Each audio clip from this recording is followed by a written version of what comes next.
Welcome to bKash IQ. তুমি জানো পশ্চিমবঙ্গে একটা গোল্ডেন অপরচুনিটি তোমার কাছে জীবন পরিবর্তন করা 2026 এবং 27-এর সেশনে যে সমস্ত চাকরিগুলো আসতে চলেছে, গোল্ডেন একটা অপরচুনিটি তোমার লাইফকে পরিবর্তন করার জন্য।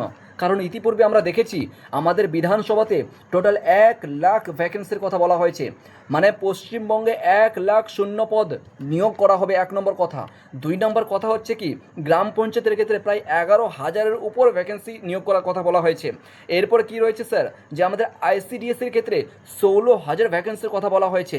এরপরে কি রয়েছে স্যার, ডাব্লিউবিপি অর্থাৎ ওয়েস্ট বেঙ্গল পুলিশের ক্ষেত্রে প্রায় 20,000 ভ্যাকেন্সির কথা বলা হয়েছে। একটা গোল্ডেন অপরচুনিটি রয়েছে তোমার ক্যারিয়ারকে গঠন করার জন্য।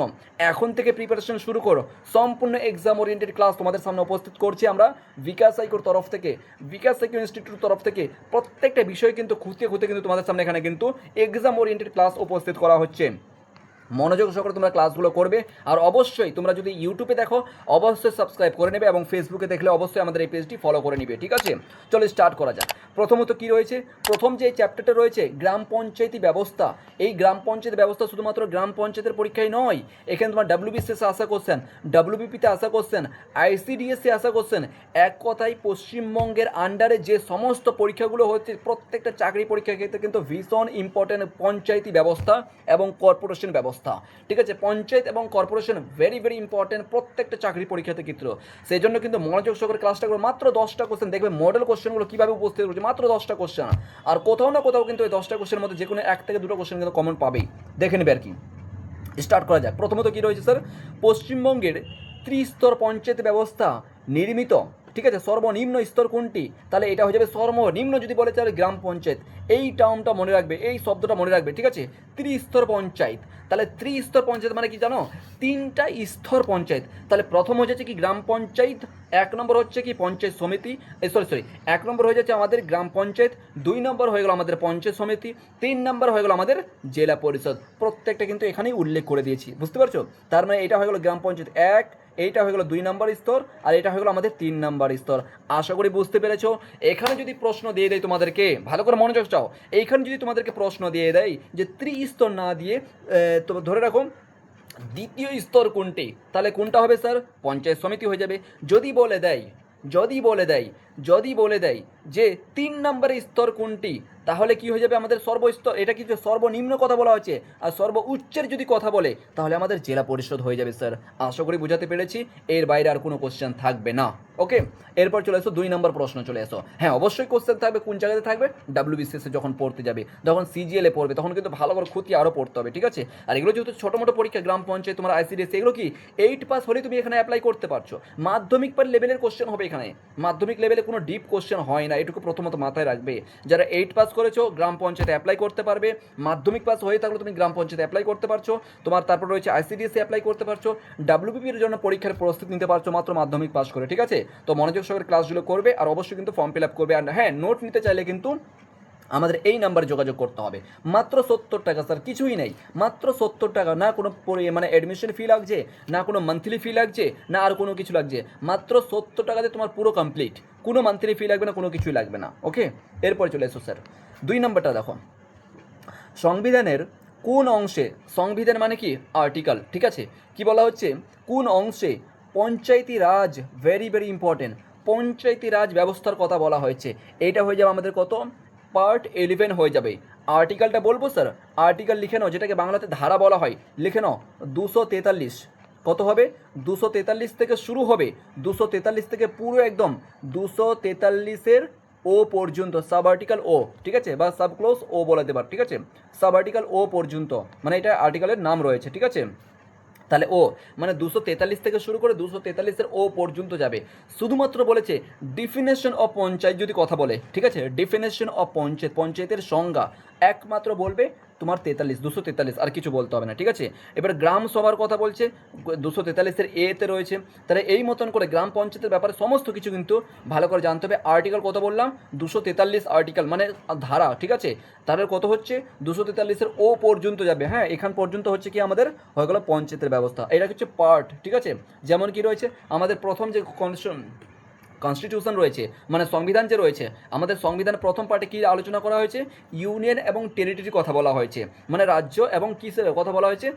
কেন্দ্রীয় শাসিত অঞ্চলের কথা বলা হয়েছে, তাই না? ইউনিয়নের কথা বলা হয়েছে, ইউনিয়ন টেরিটরির কথা বলা হয়েছে। এরপরে কী রয়েছে? সিটিজেনের সব কথা বলা হয়েছে, ঠিক আছে, নাগরিকত্বের কথা বলা হয়েছে। এরপরে কী রয়েছে? ফান্ডামেন্টাল রাইটসের কথা বলা হয়েছে, ঠিক আছে। এরপরে কী রয়েছে? ডাইরেক্টিভ প্রিন্সিপাল স্টেট পলিসির কথা বলা রয়েছে 4 নম্বর আর্টিকেলে। তারপরে এই মতন করে কিন্তু প্রত্যেকটা পার্ট কিন্তু সংবিধানকে বিভক্ত করা হয়েছে। তাহলে আমাদের যদি পঞ্চায়েতি রাজের কথা বলে, চোখ বন্ধ করে মারবে, পার্ট 11 আর্টিকেল হয়ে যাবে 243টা, ঠিক আছে, 243 নম্বর আর্টিকেল বা ধারা।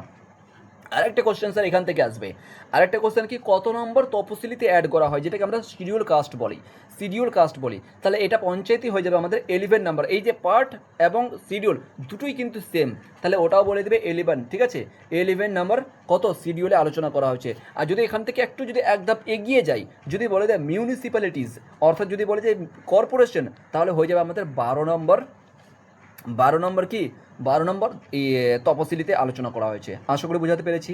তার মানে 11 নম্বর হয়ে গেল পঞ্চায়েতের ব্যাপারে কথা বলছে, 12 নম্বর আমাদের মিউনিসিপ্যালিটি বা কর্পোরেশনের কথা বলছে, ঠিক আছে।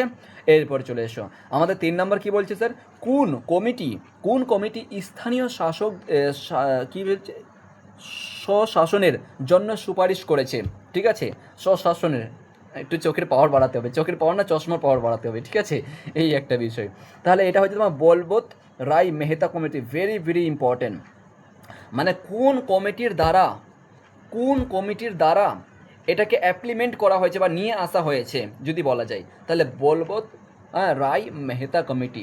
তোমাদের কাছে একটা হোম টাস্ক দিব, এটা কত সালে এই কমিটিটা গঠন হয়েছিল, বা এসেছিল, এবং কত নম্বর সংশোধনীয় বিল, কনস্টিটিউশন অ্যামেন্ডমেন্ট বিল, কত নম্বর সংশোধনের মাধ্যমে এটাকে অ্যাড করা হয়েছে পঞ্চায়েতিটা, একটুখানি তোমাদের কাছে জানতে চাইবো, ঠিক আছে। এটা তোমাদের থাকবে হোমওয়ার্ক, ওকে। অথবা চাইলে এই ডিসক্রিপশনে কিন্তু তোমরা বলো, আমি কিন্তু সঠিক হলে অবশ্যই লাইক মেরে দেবো, তার মানে বুঝে যাবে সঠিক হয়েছে, বা রিপ্লাই দিয়ে দেবো, ঠিক আছে। এরপরে চলো 4 নম্বর কী রয়েছে, পশ্চিমবঙ্গের গ্রাম পঞ্চায়েতের সদর দফতর সদস্য বা প্রধান হওয়ার জন্য ন্যূনতম বয়স আমাদের 21 বছর লাগবে, তাই না? ভোট হয় আর কি, ঠিক আছে।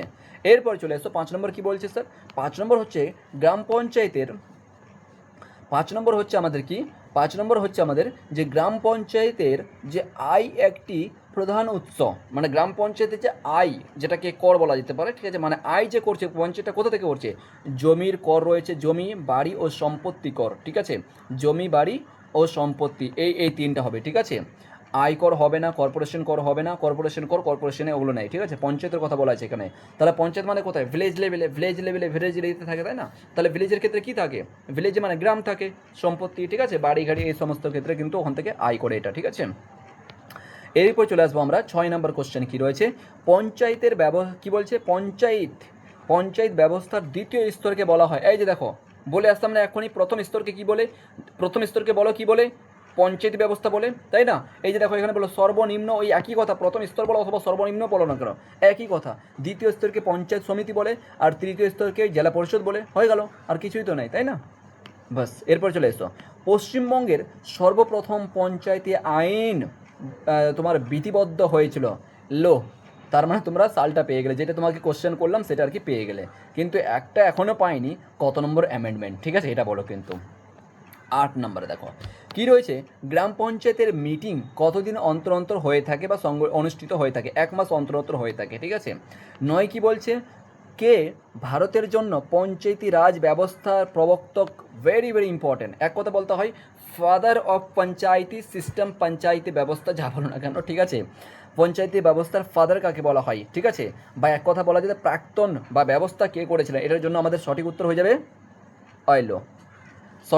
তোমার জওহরলাল নেহেরু, গান্ধী, ঠিক আছে, B.R. আম্বেদকর, B.R.V. রাও, এটা তো হবে না, ঠিক আছে, সর্দার বল্লভভাই প্যাটেল, এটা গান্ধী হবে না, গান্ধী হবে না, নেহেরু হবে না, প্যাটেল হবে, ঠিক আছে।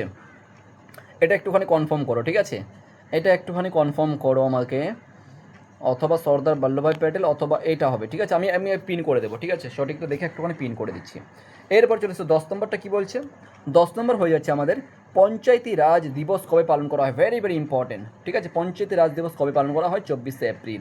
এই ছিল আমাদের টোটাল 10টা পঞ্চায়েতি রাজ থেকে বা পঞ্চায়েত সিস্টেম থেকে তোমাদের সামনে এখানে হিস্ট্রির জন্য খুব গুরুত্বপূর্ণ কোশ্চেন তোমাদের সামনে আলোচনা করলাম।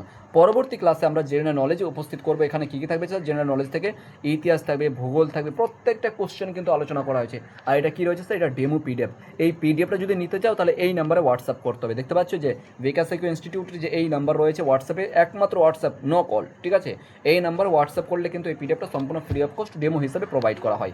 আর যদি অনলাইনে ক্লাস করতে চাও এখানে সম্পূর্ণ উল্লেখ করে দেওয়া হয়েছে, দেখতে পাবে এখানে। এই যে দেখো, যদি অনলাইনে ক্লাস করতে চাও মাত্র 70 টাকা দিয়ে, কোনো মান্থলি ফি লাগছে না, মাত্র 70 টাকা দিয়ে তোমার প্রিপারেশন তুমি স্টার্ট করতে পারো, ঠিক আছে? অল দ্য বেস্ট সবাইকে, thank you so much for watching. আর অবশ্যই কিন্তু শেয়ার করে দেবে।